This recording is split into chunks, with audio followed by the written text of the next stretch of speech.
There's the winner, King Bertie, and watched proudly by his owner, Paul Hancock, who's just seen Jamie Spencer ride I think a pretty good race there. I mean, it was tactically a pretty shrewd race because he quickened it up and then he put the race to bed, didn't he? He did indeed, and I think he's just basically said he'd be much better held up anyway, so he just didn't want to get caught napping, so yeah, he made the horse's mind up and kicked on. And were you here for King Bertie's first run? I was, yes, and it was just one of those things really. I mean, you know, unfortunately he got carried wide, but it often happens at Lingfield, and you know, I think we probably should have won, but you know, these things happen, and I guess that's what happens around at Lingfield, isn't it? Two good runs. I mean, it's a nice place to start. I mean, not particularly nice weather to start your sort of your career, but this surface is very good, isn't it? A good launching pad. Yeah, I think so. I mean, we bought him last year at the Breeze Up sale at Doncaster, and he was basically a big fat horse, basically, and we struggled to get the weight off him, so we gilded him, and we thought he'd come back for the all-weather. But no, I think he'll make up into a nice horse, to be quite honest. I mean, we certainly feel that he can go on in the turf as well. And trip-wise, what would you be thinking of? I mean, a mile or a bit further?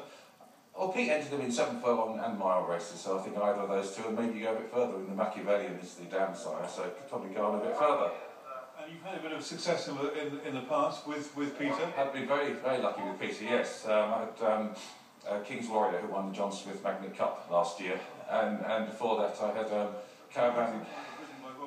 It was, yes. Yeah, I mean, to be quite honest, he'd always been a nice horse, because he was trained over in France, but he had a series of problems, and then Pete seems to find the key to him, and no, it's a great run, but we've got to aim a bit high this year because he's up rated over 100 now. So music to my ears talking about King's Warrior, because fun enough, I tipped him in the Great Racing Plus paper. Yeah.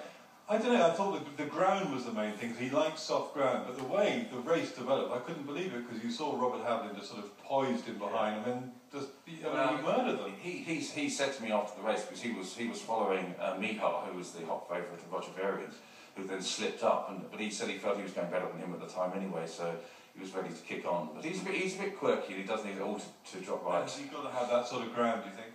I don't think we're running on any ground that has firm in it, good firm or anything anymore. It really has got to be the soft side of good or softer. You know, because all his racing in France was on heavy ground, and you know, he'd go to plows through that, and he did the Chester last year as well.